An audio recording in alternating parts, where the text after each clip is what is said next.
Good evening and welcome to the After Hours Show. This is Joe in Norway. I'll be your cook this evening, and I'm joined by Ann Lee, a retired college professor and a community member at the Daily Kos. They're a member of the National Council of Independent Scholars and is a contributor to the book, The Political Economy of Art, Making the Nation of Culture. Evening, Ann. Hey, Joe, what's for Hey. supper? Oh, it's a little chilly out here. We've got our first frost the past 2 days, Oh but my God. but the flies, they're getting slower. But at least bugs are still alive, so it gives me a little bit of hope. I got some warmth for They won't eat a couple much. more weeks. They won't eat much. Oh, yeah. So my apologies in advance to the haters. It's more mushrooms. It All just right. Credularus tubiformis, winter chanterelles, or yellow feet again. Oh, actually, we've got buckets of mushrooms. We just came back from the forest. We've got the Credularus tubiformis, which is distinguished by the yellow tube. They also, uh, we're confused whether these are yellow trumpet or yellow feet, but they look like trumpets. But they have the yellow trumpets have a different Latin name, so I have to do a little bit more research. But we do know these are edible. So we've also got our pig soap or hedgehog mushrooms, distinguished by their little spines underneath the cap. Lots of goodies. But what I thought I'd make today, I made pasta with yellow feet the other day, and it's the middle of the night, and I'm a little hungry. I thought maybe I'll make some pasta again, but let's go to Asia.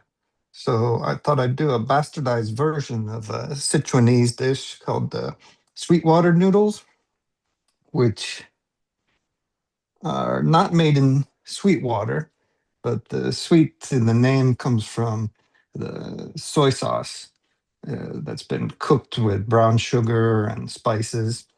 Uh, we're not going to go through the whole process of making the brown sugar, but I'll do something with Sichuanese peppercorns, the numbing. We've got sesame. The sauce consists of soy sauce, this sweetened soy sauce with spices. We're going to use chili. We've got, let me get my bucket of shrooms out of here. We've got gochujang for this Korean chili, soy sauce, and in place of the sweet soy sauce, we've got kick-up manis, which is essentially similar version of the Sichuanese sweet soy, just without the spices, or different spices. Is more Malaysian. So I thought the sauce base is basically tahini paste, which I've got. We're doing a whole fusion cultural appropriation evening in one meal here. We've got Instead of Chinese toasted sesame, we've got raw Syrian sesame paste or tuna, and soy sauce, garlic, tahini, a little of the water from the noodles cooking. We got Sichuan peppercorns, and I'll add some cilantro, green onions, and we toss the noodles in this sauce, and it's very tasty. It's very nice, simple dish. Yum. But, I'll start to press out the noodles, which I hope the temperature changed. I think I might have gotten the water ratio wrong on my test noodles here, but we'll see how we go. What kind of noodles, Joe? Similar to, well, they're kind of like udon or udon, Okay. the Japanese ones, just the lazy version. So they haven't been stepped on for 18 hours. Lazy buckwheat Hand, noodles. they'll be hand cut rustic noodles, basically. Very There we go. simple, straightforward. There we go. Hokey dokey. So you can interrupt me whenever you want, Joe. Will do. Alrighty, today, just stupid stuff today. Get out of here. No way. Well, last night, the Department of Defense or the White House decided to release the personal information of the woman who's running for governor of New Jersey. Is a former military officer, and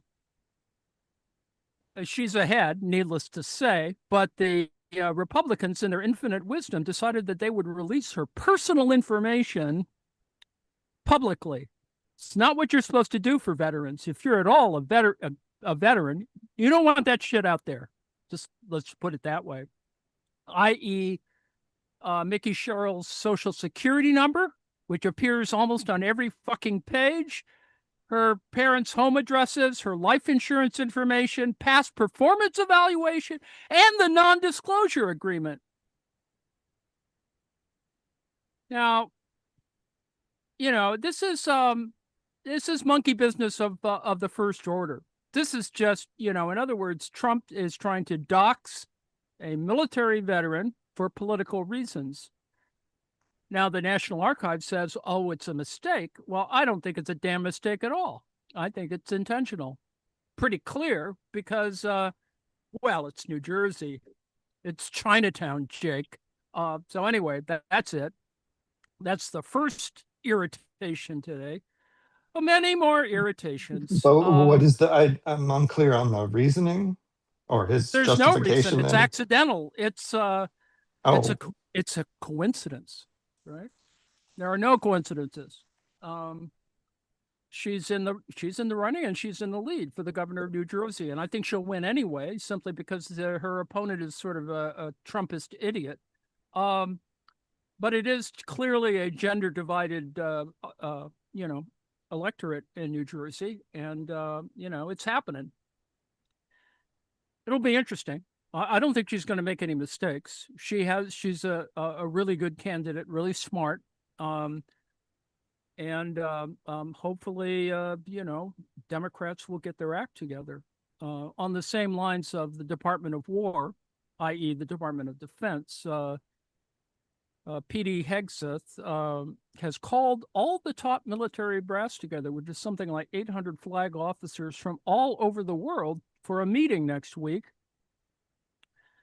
If anything, it's going to be, and I'm not, I have no inside information on this, but I think it's, trying to get the brass on the same page. That is not unlike the Führer, you got to swear allegiance. And I think allegiance swearing is going to happen. Not that it'll be official, but it will be de facto allegiance swearing. My way or the highway, if you're not in agreement with this, you should quit, blah, blah, blah. That's going to happen. A veiled threat. And Trump himself may show up to this meeting, but you can imagine 800 flag officers. That's a lot of folks. And on more interesting and more mundane note, apparently, and this is, of course, the usual gossip, but it has credibility. Apparently, Trump.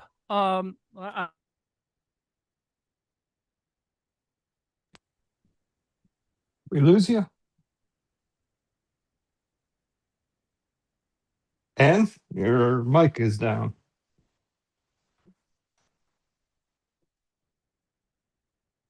Hello? Uh-oh. Oh, we lost Ann. Well, we've got loads of needing to do here. That shit. I did hear Oh. for that flag officer meeting coming up with Pigset that they did hire Lenny Riefenstahl's granddaughter to film it all.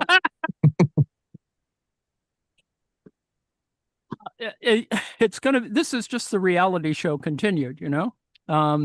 So can people hear me now? Can you hear me now? Loud and clear. Not a Verizon commercial. Apparently, just a quick thing. I'm afraid you can't call them flag officers anymore. It's homosexual. Homosexual. Well, that's one way to look at it. Okay. Don't ask, don't tell. The royal family is reportedly disgusted with the way President Donald Trump left his room in Windsor Castle following his recent visit to the UK. The 79-year-old and the First Lady had a visit with King Chuck and Queen Camilla, you know, the Rottweiler, as well as Prince Bill and Princess Kathy on September 17th. And a tabloid is claiming it has a palace source who says Trump left his quarters in quote-unquote total filth. Shit the bed? Total filth. According to Radar Online, an unnamed mouthpiece says the president left the sheets in his suite stained with his orange spray tan. He also left the room littered with takeout boxes and bottles. Quote, "It was takeout boxes, tanning sprays, and hair products everywhere," the purported source supposedly said. Quote, "The bathroom," I would assume the toilet, "was littered with bottles, the sink stain, and his bed sheets had been left completely orange from whatever he uses. People were horrified. This was Windsor Castle, not a roadside motel." Anyway, total filth. And that doesn't even mention the used diapers he left there too. Oh my God. I am sure his body guy, who's I'm sure there, that Filipino guy, you know, always, you know, whatever, that probably goes into a burn bag, a CIA burn bag. Anyway, in other news. Before you get there, we're done with the dough. It's low water content, so or low hydration, so it's a bit tough. So we did the initial kneading, and we'll let it sit for about a half hour, and then we'll knead it again, maybe 3 or 4 times. But with the future technology, I've got one finished here. All right. Maybe a little softer. My wrists are already worn. Oh, good. Oh, anyways, you were saying?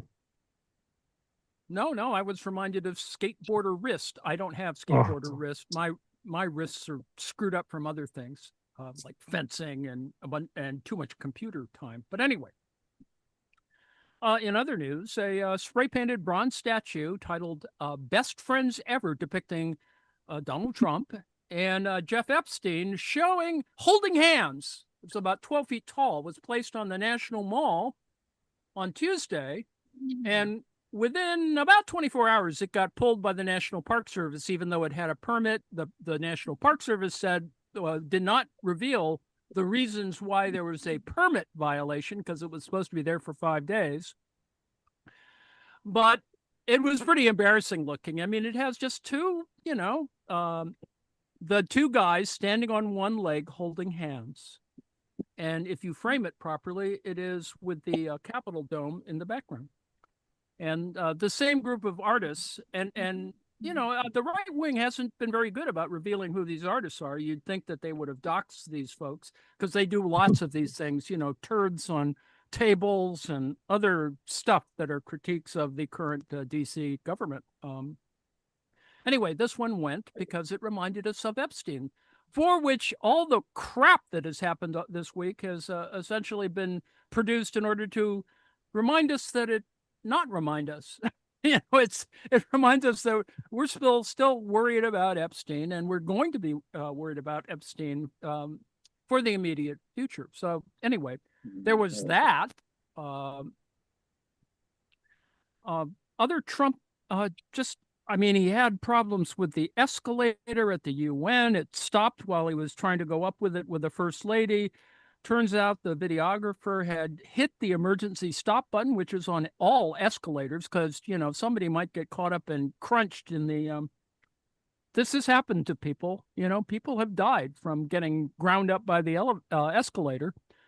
And so apparently the videographer who was walking in front, walking backwards on the escalator, tripped the button. But needless to say, the GOP and the White House said, well, we need an investigation. Somebody did it. This is a conspiracy, blah, blah, blah, blah. But the fact is, the White House was responsible for it. And just like the teleprompter problem, there was supposedly some other audio problem where only people who were wearing earphones for the simultaneous translation in your own language were hearing his speech, which now the reason why there wasn't a lot of laugh track, in fact, it may be intentional. That is, we, the audience, there's the general audio was produced. So nobody thought there was anything wrong, but the people in the venue, in the General Assembly, who presumably can understand English if you're not wearing an earpiece, would not be able to react or laugh at Trump. Now, the laughing at Trump was the biggest problem of the last time he was in front of the UN. So it seems not so much a conspiracy, but rather intentional monkeying around with the audio. That's one thing. So they can claim, well, the people in the world, the global, heard the speech. What was the problem? Well, there was a problem because the audience wouldn't be able to laugh spontaneously, which is what they did the last time. It was probably the only thing we remember from Trump's last appearance in front of the United Nations General Assembly was that they laughed at him for just one of his stupid lies, of which his 1 hour, 45 minutes over schedule of speech did. So anyway, there was that. So he referred to it as triple sabotage. Whatever happened. Needless to say, stuff happened.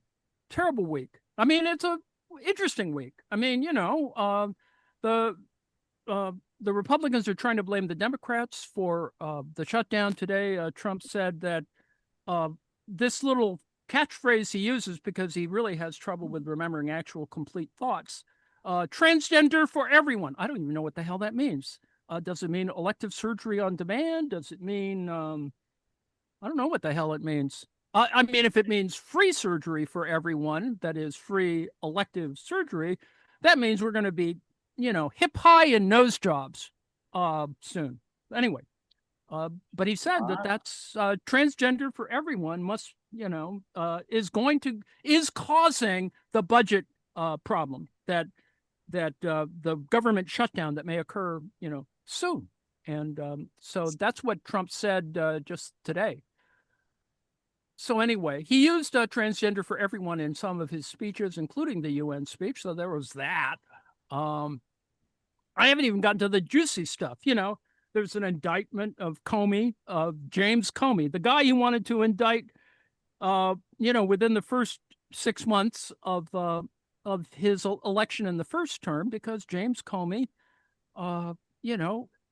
really he's kind of a conservative, and he thought he wasn't doing anything wrong by saying he was going to investigate Hillary Clinton's emails a couple of weeks before the damn election, and some people argue, and you could argue it, that announcement of an FBI investigation into the so-called email scandal, which is much worse from a Trumpian. I mean, the Trumpians have done so much worse. Anyway, that swung the 2016 election. So, needless to say, it's back, and they finally got someone after firing a Trump-appointed prosecutor in Eastern Virginia. Trump decided to put in his personal lawyer, who has never she's never prosecuted a case in criminal court ever. It's like putting me up there to do the damn thing. But she knows insurance. Oh, she knows insurance well, just like Elena Haba knows tremendous amount about parking lots. So anyway, she's there, and she decided to do the flunky job and indict James Comey, the former FBI head. The guy is kind of earnest and so a Boy Scout, which Trump hates Boy Scouts. Or he likes telling, dirty jokes to them. Maybe that's the something I agree with him about for once. Jeez, oh, wow. Indeed. So Comey's indicted. Remember that his daughter got kicked out of her gig. This is the Eastern District of New York, or Southern District. She was a prosecutor. She prosecuted, a bunch of important cases. And needless to say, I think the Epstein case, in fact. So, in fact, hanky-panky is going on. I mean, Tell you what, though, I don't mind Girl Scouts. Don't mind Girl Scouts. Well, Boy Scouts, ride out. Girl Scouts. To quote an old lesbian joke, it's better than eating brownies. Anyway. Oh my God. Hey, brownies is like a Girl Scout thing. What? What's happened to Anna Lee? Sorry. Damn family show. I may have changed the mood. Let me switch over to Ukraine. Zelensky is asking for Tomahawk cruise missiles to bring us down. I think he's only mentioning Tomahawk cruise missiles because that's sort of state of the art in terms of the possibility of dropping tactical nuclear warheads on Moscow. That's not going to happen. In fact, last week I pointed out, like some other folks, that it may be the case, in fact, this is a kind of Pearl Harbor strategy, that if there is a nuclear confrontation between Russia and the EU or NATO or whatever, that at least from the U.S. point of view, that if Russia uses a tactical nuclear weapon, the U.S. anyway, or perhaps, one of the other the NATO countries, will not respond in kind. In other words, there's a whole business about, who shot first, and the person who shot first is doing a Pearl Harbor or sneak attack. So it'll be, that's, I think, what's going to happen. If the Russians use a tactical nuclear warhead, the likelihood is, and this has been argued for decades, the response will be, of course, a heavy-duty response in kind, but no response in tactical nuclear warheads. To give you the sense of balance here, because and the reason why it comes up is because nuclear weapons talks, treaty talks are coming up, and, there has to be a conversation about it. And the Russians are kind of open to having a conversation, even though there's big gaps that need to be talked, intermediate range missiles and a whole bunch of other stupid things. But, that's part of the background against which the Ukraine war is operating. In the current rate, there's been some of the most, the bigliest attacks of Russian drones has happened in the last couple of weeks. And past week was no different.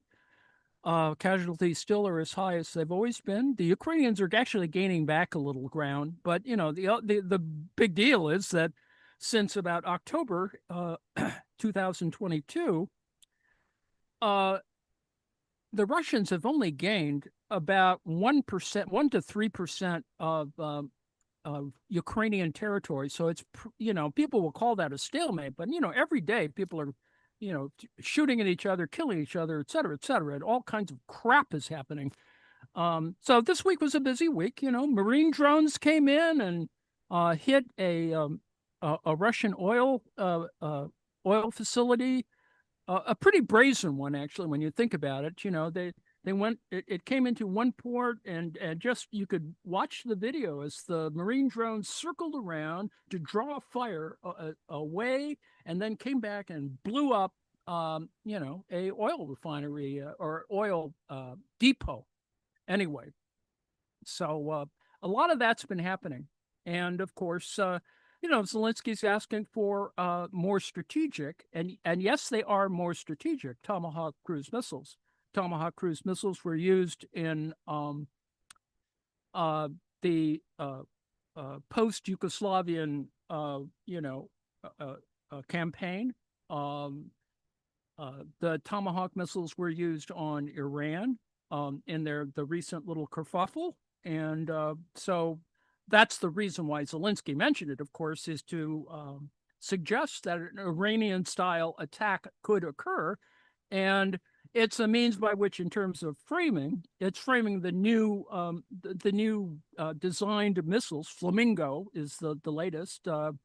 It's a modified version of an earlier thing, and with all due respect, brings us, from a semiotics point of view, the reminiscent element where the Ukrainians in the first year of the war sunk the Russian flagship of the Black Sea Fleet with one of these types of missiles. So anyway, I know you don't like those details, but in fact, it is this military detail that is part of the whole big deal. Trump says, well, we're doing better. And Trump changed his tune this week. Now, he changed his tune. Maybe it was the escalator, but he had a little talk with Zelensky, and we know that Trump's short-term memory is so short that he forgets stuff, and he really only picks up the opinion of the last person he talked to. And this is a classic example. He came out of his meeting with Zelensky in New York by saying, well, I think actually the Ukrainians can take all of their territory back to the 2022 border, that is invasion. Now, that's pretty outrageous for those of us who know that Trump always lies, and that Trump is clueless because he doesn't read his presidential briefings in the morning, and he can only read them if they make pictures out of it. But so that's a turnaround. Now, the point is, of course, that Trump lies, and he's trying to make up in this particular comment with Zelensky from the really, disastrous meeting that Trump had with Putin in Alaska, where essentially Trump got nothing. And so it was all a big thing, a $2 million flyover by a B-2 bomber, and, F-35s and F-22s and blah, blah, blah. And a terrible lunch that I assume that Putin didn't eat because he thought he'd get poisoned by some CIA guy, and he left early, and blah blah blah blah blah. So yeah, things are screwed up. They are screwed up. So from a military point of view, other stuff's happening. King Chuck III went out and commissioned a new nuclear attack submarine. There's a bigger one that's coming up, so much for the commentary on Trident missiles. I mean, and with all due respect, all nuclear attack submarines they do have the option to launch things like Tomahawk cruise missiles. So that's where the balance of terror has come. Essentially, for example, the nuclear submarines that are going to be built for Australia will have that same capability. In other words, you can put a tactical nuclear weapon on a Tomahawk cruise missile. Same thing. You just dial it up, and multiple kilotons get delivered. So that's happening soon.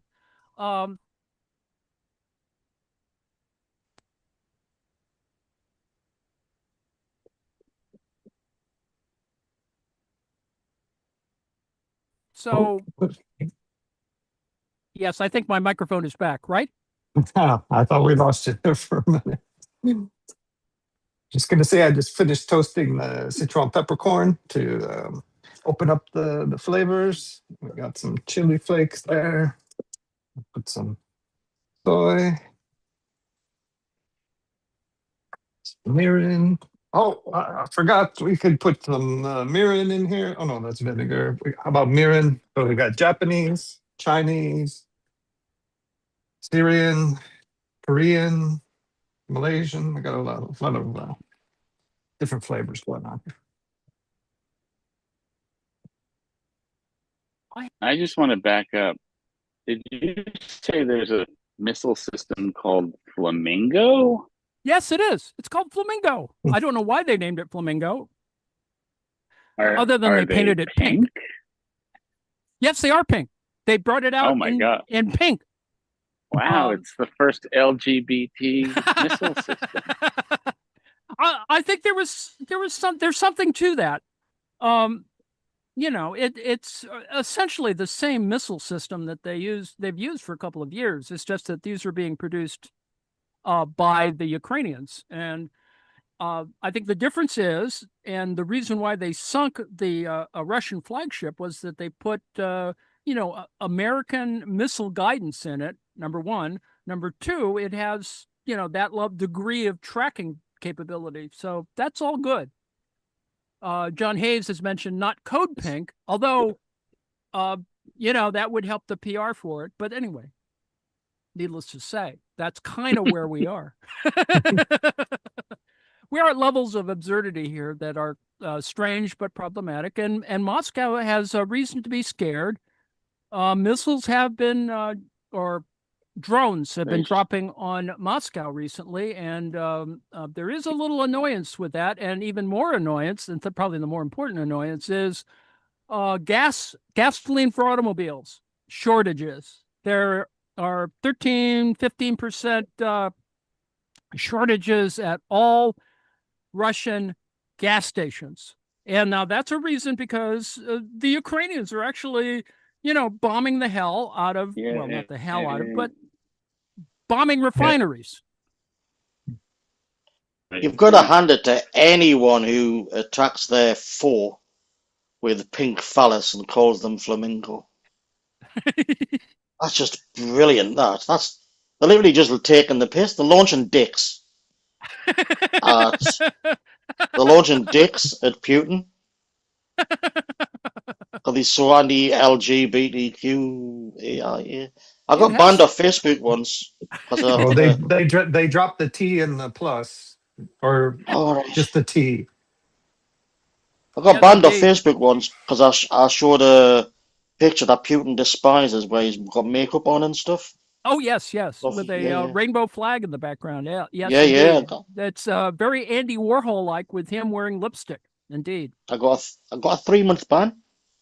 3 months. Wow. Yeah.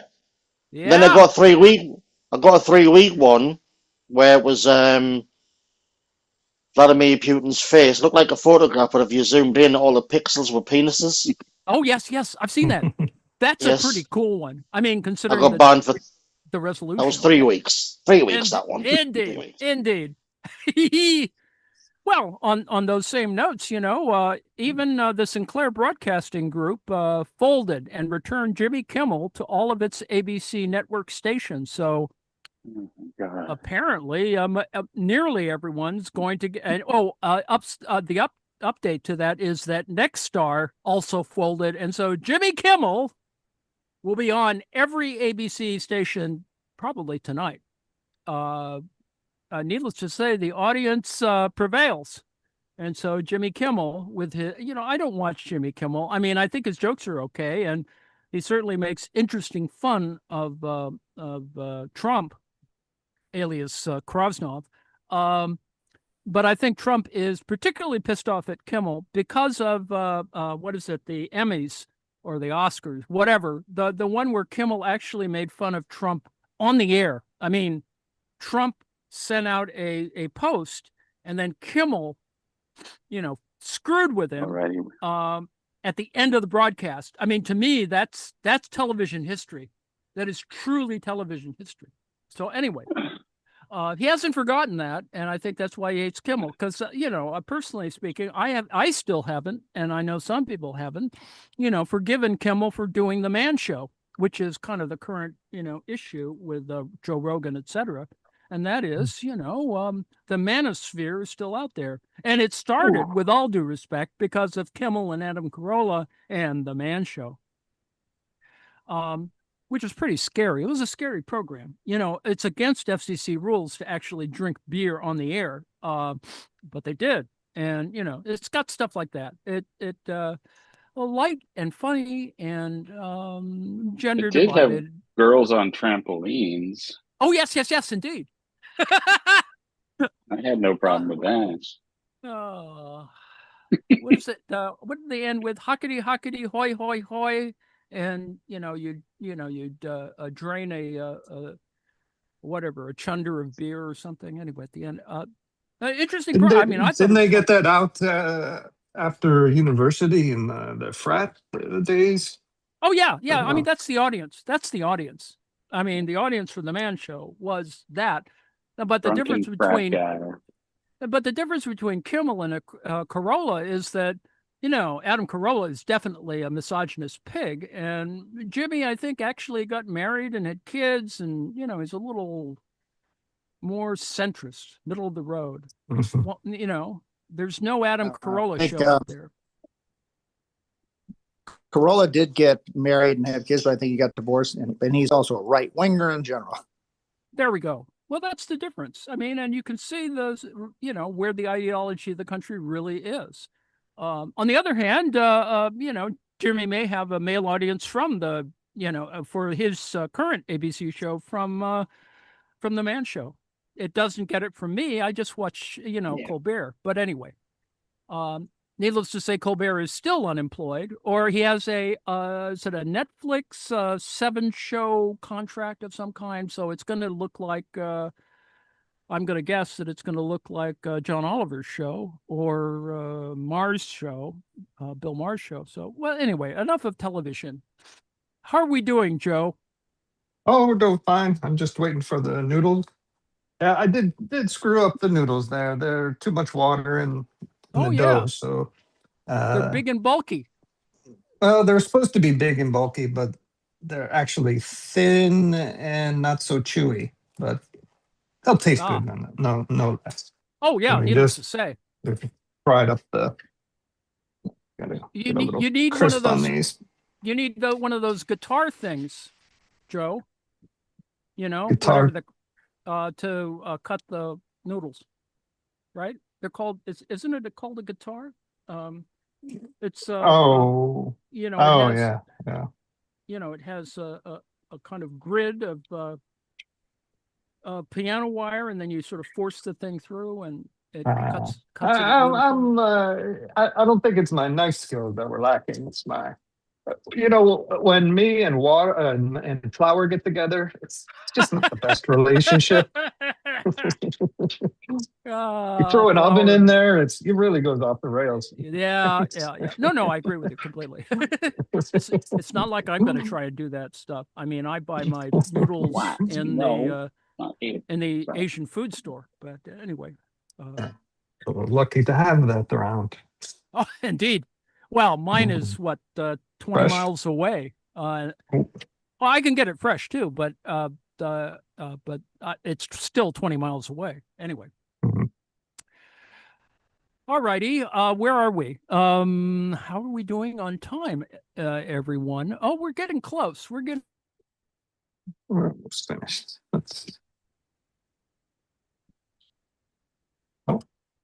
Twitter. We lose you again. Oh, are you dropping? Is your sound dropping out?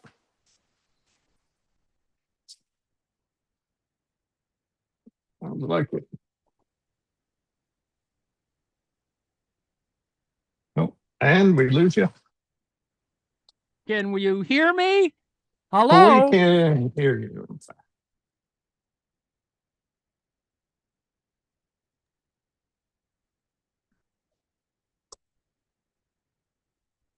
Hello? Yes, Testing. we can hear you. Hey, All right, pronto. all right.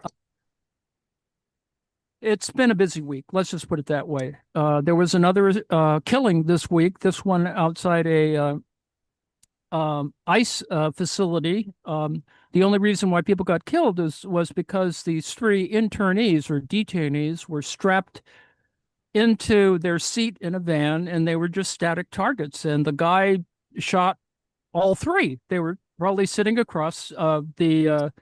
With all due respect, I would say that the ICE agents weren't horribly brave. They claimed they were in the press conference, but the fact is they ducked for cover. The three people got shot because they were strapped in their seat. So if you're ever detained by, ICE for whatever reason, you should try and have an exit strategy because the ICE guys are going to duck. Anyway, the fact is the guy is a white 29-year-old from Oklahoma and Texas, bought a rifle. I don't even think I think it was a bolt action rifle, and he supposedly wrote things on the bullets. That's unclear whether he did or he didn't, because there's been some monkey business there. Anyway, he fired a couple times, shot three people, and then killed himself. What's interesting to me, only at the end, with from a macabre point of view, is that Twitter showed those images. And now, often Twitter is just simply flooded with bots and trolls putting up stupid images. And needless to say, they tried to spin it that the guy was transgender, blah blah blah blah. None of those things. He was a white guy. 29 years old. Again, they were running with the Oh terms? yeah, no. The bots came up Crazy. front. They showed all kinds of stuff that claimed, all kinds of stupid shit. Anyway, the guy killed himself by putting his rifle in his, technically in his armpit. I think that's how the original shot went in, and killed himself. And if you have a high-powered rifle and you stick it in your armpit and pull the trigger, I mean, you're probably going to die. So anyway, there was an image of that. It was on the internet. It got finally erased or deleted from X / Twitter. So you can't see it anymore, but it's out there. Thank you, internet. It is always interesting to watch that stuff. With all due respect, these are just images. It's not reality, but the ones that are true are kind of, disturbing. And should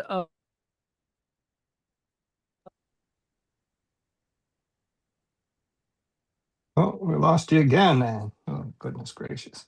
damn it. Well, I got an order for two just came in. I have to get this going. Yeah, we All got right. some Well, let's hungry start about. bellies. Let's talk about the schedule. John, are you there? Can you talk about Night Gallery tonight and Next Generation, Well, or are we going to be gone for this weekend? Yeah, Relative this to weekend, Susanna is Oh, that's filling right. in. That's right.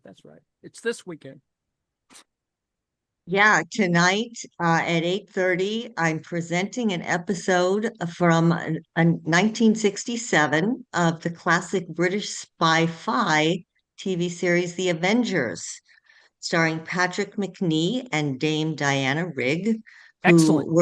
were good friends for life, as a matter of fact, which is sweet. The episode tonight is titled The Living Dead for Friday Fright Night. That's going to be a fun episode.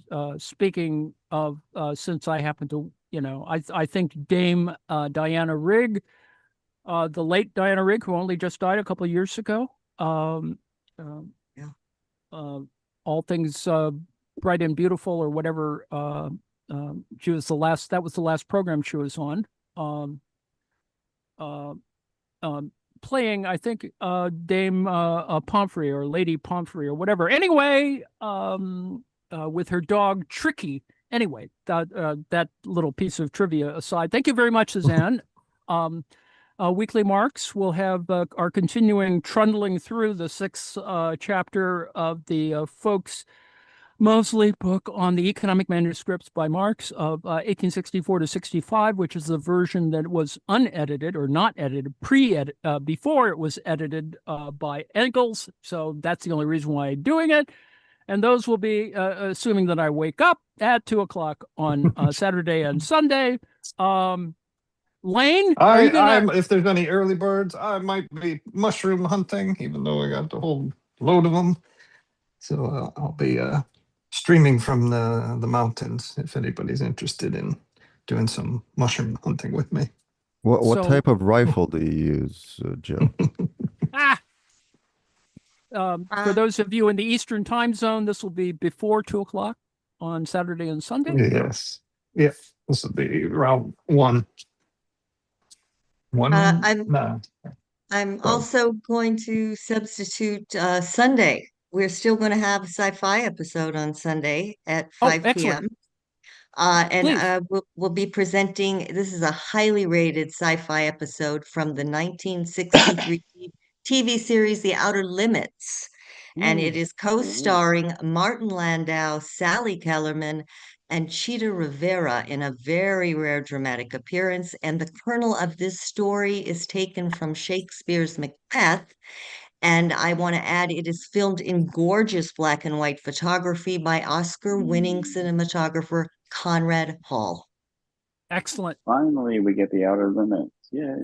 Will there be Excellent. illegal aliens involved? Better call ICE. Better call ICE. Ice baby. Man, ice, baby. It's unfortunate. It's unfortunate. So, Lane, if you're there, can you tell us about music on Sunday? I am here, and I can tell you about music on Sunday. The phenomenal bassist Danny Thompson died a couple of days ago. He of John Martin fame. They were drinking buddies. He's played with absolutely everyone. He was a unique talent, and so I'm going to do a bit of a tribute to Danny Thompson. Excellent. Top geezer and a massive alcoholic. The best Indeed. rockers. Indeed.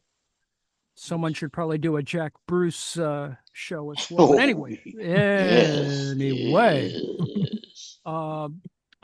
needless to say, yes, that's our Sunday fare. Saturday is a little more wide open in the evening after Suzanne's movie showing. I note that Travis isn't here to discuss Poker Face, which we may not have tonight, I'm guessing. But maybe we will, so you should stick around and perhaps that will happen. Let's see. I really am into Avenger episodes, particularly since it's old enough so that those of us who still had black and white TVs have rarely seen the color versions of episodes of the McNee-Rigg Avengers, which... and it has nothing to do with the Marvel the Marvel universe. So anyway, No, completely different. it's not the same. There are no superheroes other than, anyway. So we're getting close to the end of our silliness here. Joe, do you have anything to close with? I really think we will try and do better next week, and I will try not to yell quite so much. And also maybe my we're mic all will be finished fixed. here. We made homemade noodles with sesame, tahini, soy sauce, kick up my knees, citron peppercorns, and gochujang, which is this Korean chili. So it's spicy, numbing, creamy, smooth, and little funky with the creamy. Crotellurus tubiformis, otherwise known as the winter chanterelle. Yum. Creamy hands. Creamy hands. Harsh wants us to explain black and white television. Black and white Avengers, indeed. Yes, monochrome. Monochrome. We were going to explain monochrome as opposed to panachrome. We'll try and do better next week. Bye, everybody. Toodles. Avengers at the bottom of the hour.